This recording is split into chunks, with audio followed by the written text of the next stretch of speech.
सारखं त्यांनी टेन्शन मध्ये राहायचे. कसं फेडू मी कर्ज, बँकेचं कर्ज होतं, कसं फेडू मी, मुलीचं लग्न झालं, म्हणून त्याच्या टेन्शन मध्ये त्यांनी केली आत्महत्या. किती कर्ज होतं कुटुंबावर? 4-5 लाख. शेतीचं म्हणजे आता ऊस पण जळवल्याची शेतात अर्ज दिला होता पण त्याचं काय भेटलंच नाही. ऊस बी जळाला होता.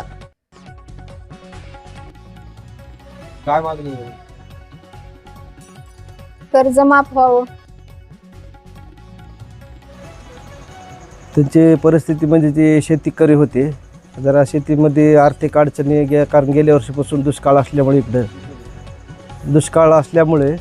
तर त्याची आर्थिक परिस्थिती जरा ढासाळली होती. कारण गेल्या वर्षी त्याचा ऊस जळाला, त्याच्याबद्दल काही मोबदला काय आला नाही. मागं 2 वर्षाखाली मुलीचं लग्न झालं, त्याचं थोडं त्याच्यावर कर्ज हो. आणि ह्या वर्षी तर अतिवृष्टीमुळे तर तुम्हाला माहितीच आहे सगळं लातूर जिल्ह्यामध्ये किती दुष्काळ होता. त्याच्यातून परिस्थिती तो जात होता.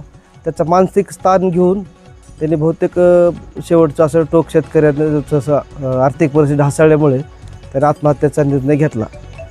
आणि विशेष म्हणजे त्यांनी बऱ्याच वेळेस ते ऊस जळायचा आर दिला, त्याचं बी काही बहुतेक तहसील कार्यातून काही आर्थिक मदत आली नाही. अंदाजे कर्ज त्याला महाराष्ट्र ग्रामीण बँकेचं दोघाला मिळून 4 लाख असेल, 2-2 लाखाच्या फायली होत्या.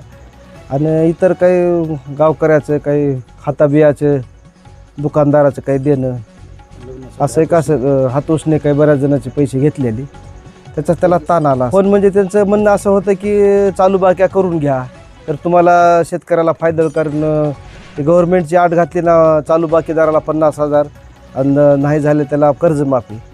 काही शेतकऱ्याला कसं होतं की पहिलं DCC बँक आमची फक्त व्याज भरून घेत होती, पण आता त्याने गेल्या वर्षीपासून पूर्ण रक्कम भरा आणि चालू बाकी करा असे त्यांनी आट घातल्यामुळे आमच्यासारखे बरेच शेतकरी अडचणीत आहेत सध्या.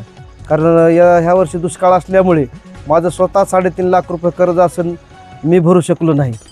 कारण मी त्याला बँकेला जाऊन म्हणलो की बाबा ह्या वर्षी व्याज घ्या, कारण एवढी रक्कम आम्ही भरू शकत नाही.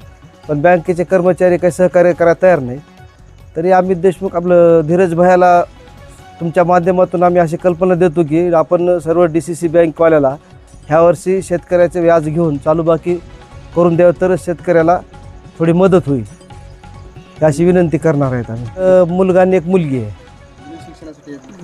मुलीचं लग्न झालं 2 वर्षाखाली आणि मुलगा शिकत आहे, ती ह्याचा मुलगा आहे.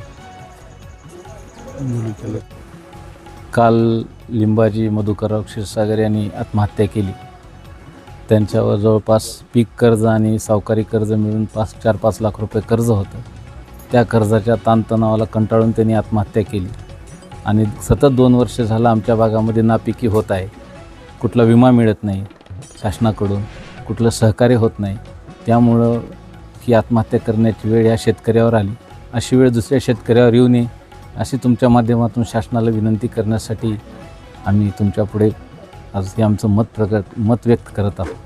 आज खरंच एका शेतकऱ्याच्या कुटुंबावर अतिशय म्हणजे फार ह्याची वेळ आली, म्हणजे परिस्थितीला कंटाळून आत्महत्या करण्याच्या टोकाचं पाऊल उचलण्याची वेळ आली.